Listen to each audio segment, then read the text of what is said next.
Bonjour à toutes et à tous, ravi de vous retrouver ce mercredi 3 février dans l'actualité. Toutes les écoles de France doivent appliquer le nouveau protocole sanitaire en vigueur depuis ce lundi. Santé, économie et culture sont au programme de cette émission. Voici un résumé des titres. Un nouveau protocole sanitaire a été mis en place dans les écoles. À Sarreguemines, le lycée Simon-Lazare n'a pas attendu ce protocole et propose cette semaine, de manière préventive, aux collégiens du Fulrad, à ses élèves et personnels, ainsi qu'aux élèves du lycée Henri Nominet, des dépistages avec un test antigénique. Le troisième atelier pédagogique du projet REC Solar s'est déroulé ce mardi soir en visioconférence. Il a permis à la trentaine de personnes y participant de débattre sur l'intégration du projet dans son environnement. L'eau et le trafic routier étaient au cœur des interrogations. Un autre atelier se déroulera ce vendredi à Villerwald. Un important dispositif de pompiers plongeurs et policiers s'est déployé ce mardi vers 16h près de l'écluse 28 à Sarreguemines. L'alerte a été donnée par une habitante qui pensait à une noyade dans la Sarre. Finalement, les caméras de vidéosurveillance ont permis de voir que les deux enfants sont repartis à pied en abandonnant leur vélo. Le théâtre amateur attend la reprise avec impatience. Les troupes, comme l'atelier théâtre d'Artopie, n'ont pas eu le droit de démarrer la saison. Dans un premier temps repoussé, l'atelier a finalement été annulé par le conseil d'administration. Les participants amateurs souffrent de cette situation. Les troupes professionnelles, quant à elles, peuvent répéter à huis clos, mais attendent aussi un retour sur scène avec le public. Grégory Covin est le nouveau directeur du Carreau, la scène nationale de Forbach et de l'Est mosellan. Il a pris ses fonctions durant une période compliquée avec des annulations de spectacles, mais les travaux de rénovation de l'ancien auditorium se poursuivent et le nouveau directeur prépare et attend une saison 2021-2022 de qualité. On commence ce journal avec l'angoisse et la frayeur qui a saisi plusieurs personnes à Sarreguemines hier en fin d'après-midi aux abords de la Sarre. Retour en images sur ce qu'il s'est passé. Où sont passés les deux enfants qui se trouvaient sur ces vélos ? C'est la question que se sont posés policiers, pompiers et personnes informées des raisons de cette levée de doute. Tout a commencé vers 16h quand une habitante de la maison de l'écluse 28 n'a pu retrouver les deux enfants qui se trouvaient près de la Sarre, mais uniquement leur vélo. Elle a alerté les secours en pensant qu'ils étaient tombés dans l'eau. Des plongeurs ont inspecté la zone, sans résultat. La délivrance est finalement venue vers 18h avec le visionnage des images de vidéosurveillance de VNF. Les enfants ont simplement abandonné leur bicyclette avant de repartir à pied.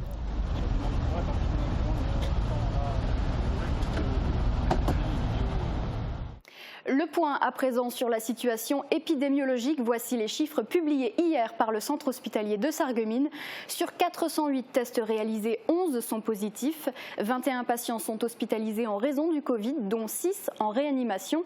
Et 2091 vaccins ont été administrés depuis le 12 janvier. Dans les écoles, le renforcement du protocole sanitaire fait grincer des dents parents et professeurs. L'Éducation nationale a mis en place de nouvelles mesures pour faire face à la menace du variant du virus SARS-CoV-2.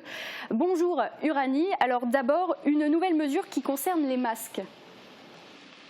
Oui, bonjour tout le monde.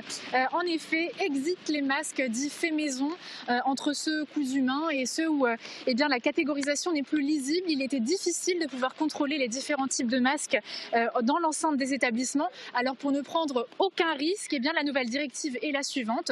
Seuls les masques dits chirurgicaux ou alors les masques grand public lavables de catégorie 1 qui sont donc plus filtrants doivent être portés. Alors les masques dits chirurgicaux, c'est par exemple celui que je porte avec une face bleue et une face blanche. Et puis pour les autres, que ce soit un achat en pharmacie ou en supermarché, veillez à bien vérifier les inscriptions sur les emballages. Eh bien c'est noté, merci beaucoup Uranie. Autre mesure du protocole, déployer les dépistages massifs dans les établissements scolaires en cas de circulation d'un variant suspecté ou avéré. Mais certains n'ont pas attendu qu'il arrive pour proposer des tests antigéniques préventifs. Depuis hier, par exemple, le lycée Simon-Lazare accueille des élèves et des professeurs sur la base du volontariat pour se faire tester. Premier jour de dépistage, pas de cas positifs parmi les résultats d'une vingtaine de volontaires. Toute la semaine, les élèves du lycée Henri Nominé, du Simon Lazare, ainsi que les collégiens du Fulrad sont invités à réserver un créneau en dehors de leurs heures de cours pour un test antigénique. Dans la salle d'attente, il y a Anaëlle. Pour elle, c'est une première. Moi, c'est la première fois que je le fais. J'avais pas de cas de contact avant, mais bon, ça peut toujours servir. C'est ma mère qui m'a demandé de le faire, donc je l'ai fait et puis ça fait pas de mal. Jennifer, par contre, n'en est pas à son premier test. Je l'ai déjà fait et puis j'ai décidé de venir pour manière de prévention. Enfin, c'est un peu le but du dépistage aujourd'hui. J'ai une amie qui l'a fait, qui est venue un peu plus tôt. Sinon après, les autres, je sais pas. Un dépistage qui se veut préventif. En plus des jeunes, le personnel des établissements était convié. Magali est enseignante au lycée Simon Lazare. Elle est venue se rassurer. Comme tout le monde, j'aimerais avoir la certitude que je ne suis pas positive au Covid. Aucun symptôme, mais bon, je suis enseignante et je côtoie les élèves toute la journée. Donc pour leur sécurité et puis pour la mienne, pour la sécurité de mon entourage familial également, je pensais que c'était important. Je pense que c'est important de se faire tester. L'équipe technique sur place est composée d'infirmières de l'éducation nationale. Au collège de Sarralbe, cette infirmière salue le comportement des élèves. Mais dès le début, ils ont commencé à porter le masque. On leur a expliqué qu'il faut bien se mettre du gel, se laver les mains fréquemment. Ils ont bien respecté. Et à l'heure actuelle, effectivement, les jeunes, ils portent bien le masque. Mais d'après les derniers chiffres de Santé publique France, le taux d'incidence a augmenté de 30% chez les jeunes à la mi-janvier. Élodie est infirmière dans un collège à Metz et voit tout type de comportement. C'est vrai que ce n'est pas toujours évident de faire respecter les élèves qui sont un petit peu rebelles et qui ont beaucoup de mal avec les gestes barrières, le port du masque. C'est pour ça que je pense que c'est une population qu'il faut vraiment prévenir et tester le plus possible parce qu'ils ont beaucoup de mal à respecter. Ce n'est pas tous les élèves, mais quand même pas mal. En cas de résultat positif pour un mineur, les parents sont appelés. Pour un adulte, le chef d'établissement et le médecin traitant sont prévenus et l'isolement est immédiat. Le dépistage continuera jusqu'à vendredi 15h. Les rendez-vous peuvent être pris encore jusqu'à jeudi soir auprès du secrétariat du lycée Simon Lazare. Et les enseignants du premier degré, eux, ne déploieront pas de dispositif de dépistage massif, mais ils sont par ailleurs invités à se faire tester régulièrement, notamment en raison d'un taux d'incidence en hausse chez les plus jeunes. Comprenez une hausse des cas diagnostiqués par test PCR sur une semaine. Et suite à l'apparition des variants du virus, se pose la question des fermetures de classe. Uranie, tu es toujours là avec nous. Est-ce que c'est un des points abordés dans ce nouveau protocole ? Oui, tout à fait. Alors, je voulais juste quand même préciser pour terminer sur le dépistage, sur les écoles maternelles et primaires, il n'y aura pas du tout de dépistage massif comme on a pu le voir dans le reportage. Et sur d'autres mesures qui seraient intéressantes d'évoquer, le protocole sanitaire est également plus strict sur la fermeture de classe. Alors, je m'explique. Sur signalement de l'ARS, en cas d'identification d'un des variants chez un personnel enseignant ou alors chez un élève, toute la classe concernée pourra être fermée par prévention, alors sur décision de l'académie, sur décision de l'ARS, du chef de l'établissement et de la préfecture. Ça sera aussi le cas s'il y a seulement suspicion en attente des résultats. Alors pour comprendre un peu mieux cette mesure, ce matin on a posé quelques questions au recteur de l'académie. Alors, monsieur le recteur, bonjour. Concrètement, avec le nouveau protocole depuis le 1er février, comment ça se déroule et sur quels critères pour les fermetures de classe ? Alors écoutez, on a un protocole effectivement depuis la rentrée des classes, depuis le mois de septembre, qui s'adapte, qui a des curseurs différents en fonction de l'évolution de l'épidémie. Là, on a un peu resserré le curseur très très récemment, depuis le début du mois de février. Alors c'est très simple, si on a un cas en école maternelle, on va considérer, puisqu'ils ne portent pas le masque, tous les élèves sont contact à risque et donc on ferme la classe. Quand on est à l'école élémentaire, là les élèves portent le masque, de même au collège et au lycée. Au-delà de 3 cas, on regarde ce qu'il en est avec les services de santé et on peut être amené également à fermer la classe. Si on a un variant et on n'a pas de situation encore dans notre académie, dès le premier cas de variant avéré, on est amené à fermer la classe. Et ça, pour tout type de classe? C'est pour tout type de classe, tout à fait. Très bien. Alors, d'après le dernier communiqué qui nous a été envoyé donc jeudi dernier, sur toute l'académie, 23 classes sont fermées, dont 11 en Moselle. Quelle réaction face à cette évolution ? Écoutez, ça montre effectivement la réactivité que nous avons avec les autorités de santé et les préfectures. Je crois qu'on a un principe qui est un principe de précaution, donc on n'hésite pas à fermer parce que la sécurité évidemment des élèves et des professeurs est un point essentiel. Je voudrais rappeler néanmoins que quand le masque est porté, quand les gestes barrières sont respectés, le virus ne se transmet pas dans une salle de classe, ça c'est évident.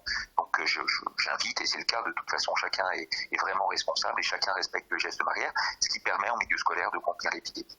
Et pour terminer, quand une classe est fermée, est-ce qu'il y a 7 jours d'attente d'isolement? Comment ça se passe? Oui, le principe est celui-là. Lorsque une personne, un élève ou un personnel est cas positif, donc au bout de 7 jours, il peut revenir. Et de la même manière, dès qu'on a déterminé qu'une personne était cas contact, eh bien, il doit être en éviction 7 jours également. Et bien sûr, si la sécurité est la priorité, la continuité pédagogique l'est tout autant.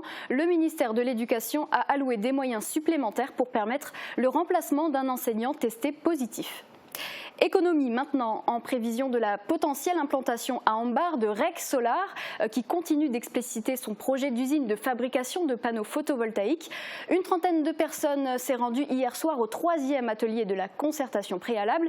Cette fois, c'était en visioconférence. Voici un résumé de la séance. Transparence de rigueur. L'ensemble de la concertation publique se déroule sous la loupe de 2 garants nommés par la Commission nationale du débat public. Ce sont eux qui ont choisi d'approfondir dans ce 3e atelier les thèmes de l'impact, de l'environnement et du suivi, qui avaient déjà été abordés mais qui suscitaient encore de nombreuses questions. L'eau était au cœur des interrogations. Elle sera pompée dans la Sarre, 2,5 km en amont du point de rejet, qui est aussi l'endroit où sont rejetées les eaux d'Ineos Automotive. L'eau rejetée sera traitée sur le site de REC pour respecter les normes de rejet en milieu naturel. Ce qu'on a, c'est plutôt des rejets en fait, qui sont liés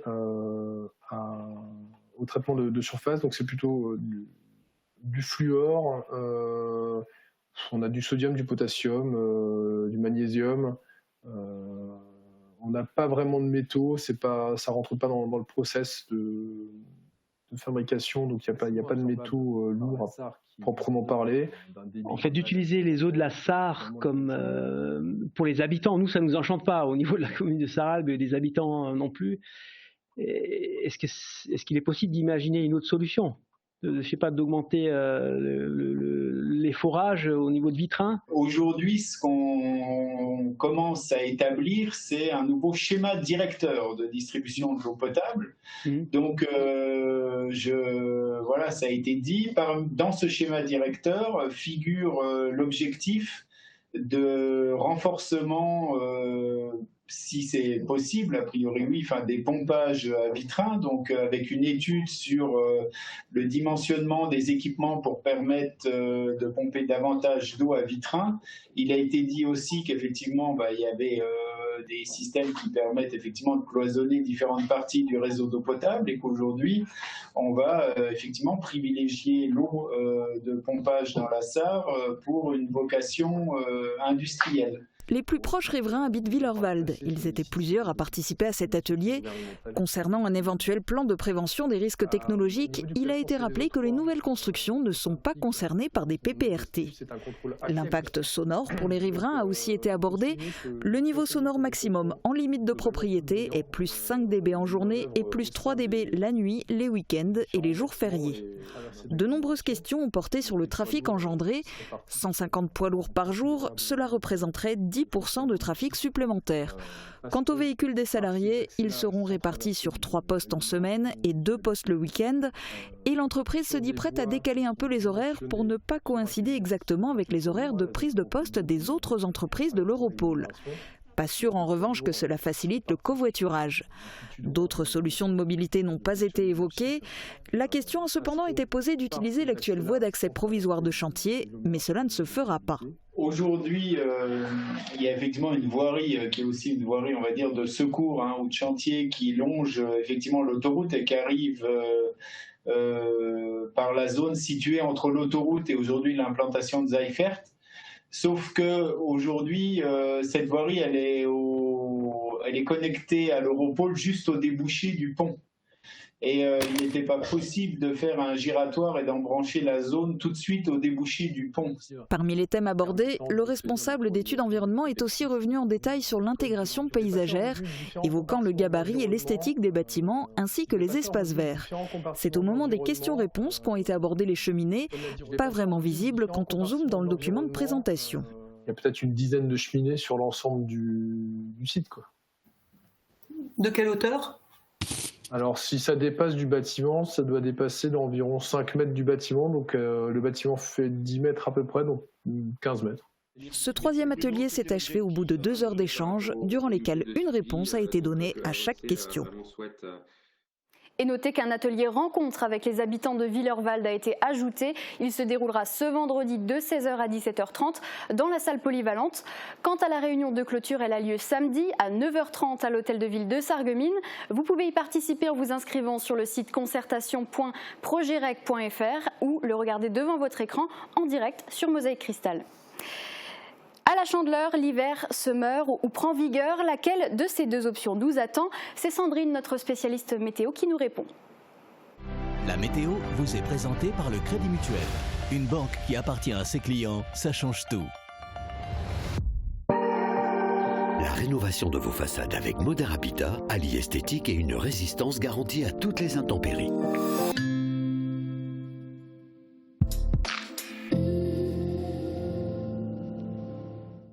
Bonjour tout le monde!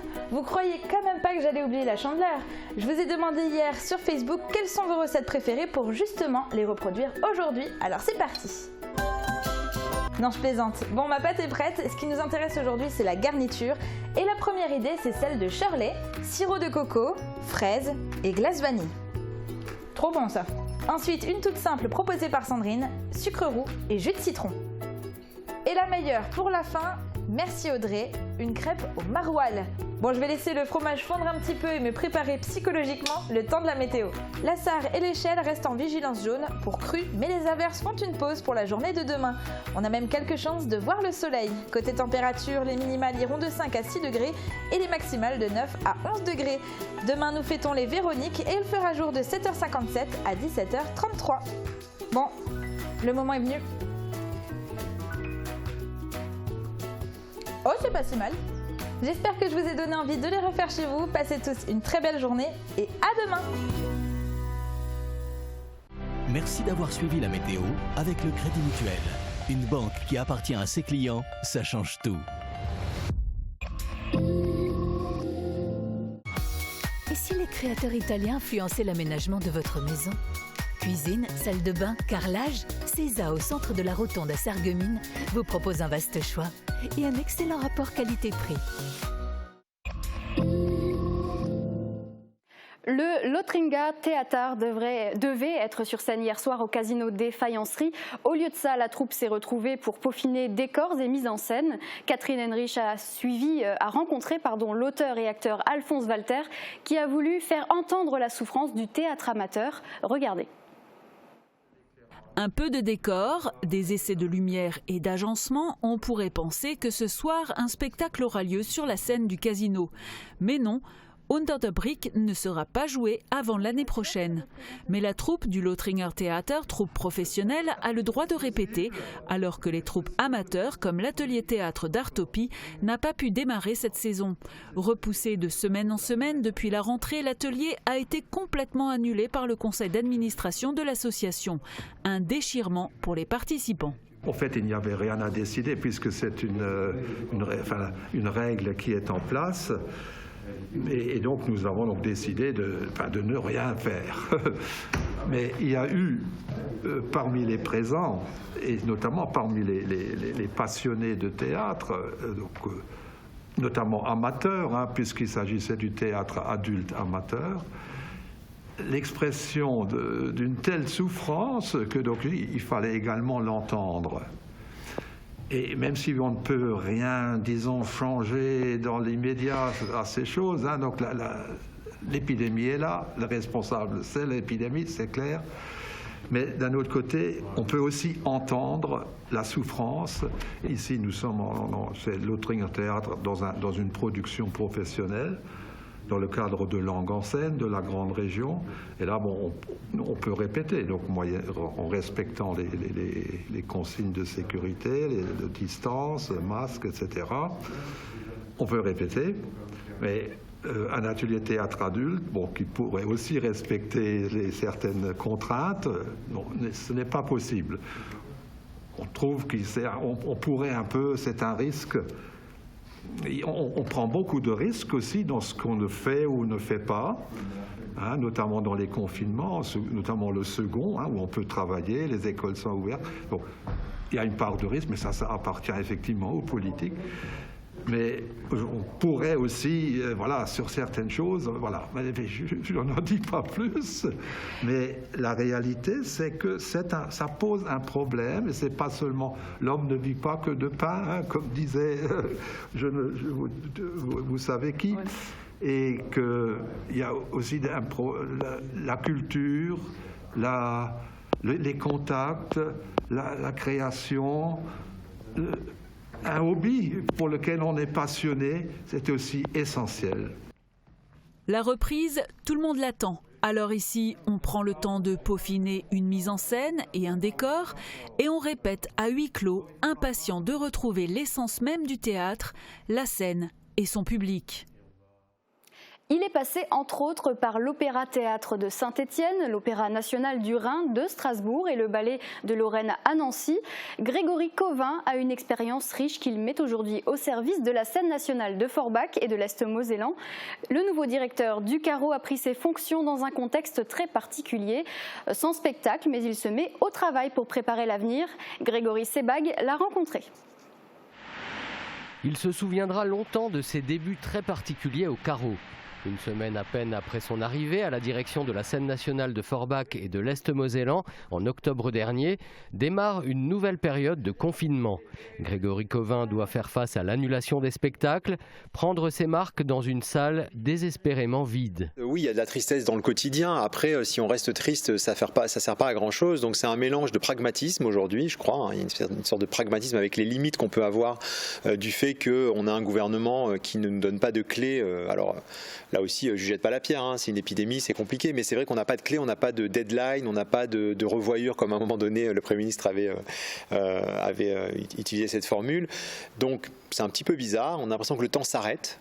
Mais il ne s'arrête pas forcément au bon moment. C'est un peu comme Un jour sans fin, ce fameux film où on a l'impression de recommencer la même chose.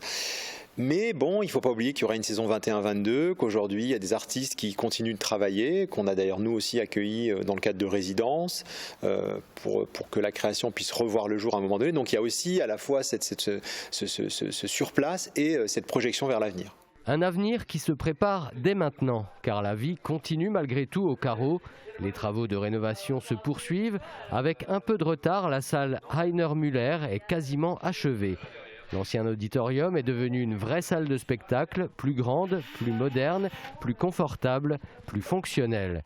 Une petite sœur pour la grande salle, prête à accueillir des spectacles plus intimistes. Côté programmation, toute l'équipe avance masquée, mais avance derrière son nouveau directeur. Fort de nombreuses expériences à Nice, Monaco, Saint-Étienne, Strasbourg ou Nancy, Grégory Covin veut apporter son appétit de curiosité, son amour de l'art lyrique et de la danse, son désir d'éclectisme et d'exigence pour tous les publics. J'ai une formule que je n'arrête pas de répéter, c'est qu'on peut être exigeant, mais c'est une exigence pour tous. C'est-à-dire que je pense que ce n'est pas en baissant le niveau de la qualité de ce qu'on peut représenter qu'on va satisfaire un plus grand public. Je pense qu'on peut être justement exigeant dans tout type de territoire et qu'il faut avoir vraiment confiance en tous ces gens à qui on s'adresse.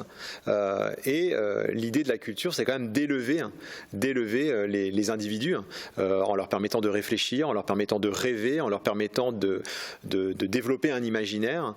Et j'y crois pas à cette question d'élitisme. Je crois que c'est un faux problème. Je crois que voilà, il faut faire confiance aux gens. S'adapter, apprendre à travailler différemment, rester en contact avec le public. C'est ce que souhaite faire le Carreau en proposant une nouvelle forme de spectacle, le live webcam. Le chorégraphe toulousain Pierre Rigal investira la nouvelle scène du Carreau mercredi soir 3 février à 20h pour un spectacle retransmis en direct et gratuitement sur Internet. En attendant de revoir le public en chair et en os au Carreau. Donc bien sûr de retrouver les spectateurs, mais dans un contexte qui soit aussi favorable aux artistes. Parce que si c'est juste pour ouvrir une salle, avoir 10 spectateurs qui sont à 50 mètres les uns des autres, bon, c'est pas ce que j'attends maintenant. C'est pas ouvrir à tout prix. C'est ouvrir, bien entendu, mais aussi dans des conditions qui vont permettre à un moment donné à la création de repartir certainement totalement différemment, comme chaque grand trouble dans les siècles précédents ont entraîné un nouvel appel d'air artistique, un nouvel appel d'air créatif. Après la Première Guerre mondiale, vous avez les années folles, quoi. Après la Deuxième Guerre mondiale, vous avez aussi cette effervescence des années 50, des années 60. On pense à Saint-Germain, par exemple, dans le domaine de la musique. Voilà, ça va amener vers quelque chose de mieux, mais ce temps-là est extrêmement dur, c'est clair. Mais courage, on va peut-être y arriver. On change complètement de sujet, se mettre à nu ou presque en pleine forêt pour renforcer les forces naturelles et se recentrer sur soi. C'est ce que propose Vanessa Savignard, accompagnatrice en montagne. Elle organise des randonnées sur les hauts de Saint-Dié-des-Vosges. Elle démontre que le froid a des bienfaits sur la santé avec au programme marche nordique, méditation, le tout dévêtu en corps à corps avec la nature. C'est un reportage de Via Vosges. Sur les hauteurs de Saint-Dié-des-Vosges, Vanessa, accompagnatrice en montagne, organise des stages pour découvrir les bienfaits du froid. Mais par ce matin d'hiver, il faut déjà marcher pour se réchauffer et vivre un corps à corps avec la nature inédit. Au moment de se dévêtir, le mental résiste encore un peu. Si on a un bonnet sur la tête, on a chaud. Donc je me rassure avec ça. La petite sensation de fraîcheur en fait va disparaître et va être remplacée par une légère chaleur de l'activité physique. Les appréhensions vont rapidement se dissiper et au cœur de la forêt, Vanessa s'arrête dans un site ancestral. On est sur un site ici qui était habité par les Celtes. Et là, c'est un bassin sacré, en fait, où ils faisaient les baptêmes. Les Celtes maîtrisaient le froid, mais dans notre monde surchauffé, le retour au passé s'apprivoise par étapes. Arrivé au sommet, place à la méditation. Le vent s'est levé, il faut respirer. Essayez de visualiser, je fais rentrer de l'énergie, du bien-être en moi. J'expire tout ce qui est négatif, ça c'est important. Alors il y en a beaucoup qui me disent souvent, ouais mais moi j'arrive pas à méditer parce que j'arrive pas à penser à rien. Ne cherchez pas à penser à rien. C'est le corps qui va réagir lui-même en frissonnant, il vient activer la circulation sanguine pour ne pas tomber en hypothermie. Voilà, donc c'est une réaction normale du corps. Plus on s'entraîne finalement et mieux on résiste au froid. Regardez ce que je frissonne. Certains penseront, ils sont un peu fous ces Gaulois, mais finalement bien dans leur peau. Il y a quand même pas mal de moments où on arrive vraiment à se concentrer, à faire le vide. On se sent bien, quoi. On se sent bien. Penser à autre chose et puis laisser aller. Pas se contracter. On va éviter. La descente est conviviale et après un temps de réconfort, ils vont atteindre le point culminant de leur sortie dans un lieu préservé. Un bain dans une eau à 4 degrés. Un véritable choc thermique compensé par une méthode basée sur le principe de l'hormèse. Face au stress, l'organisme s'adapte.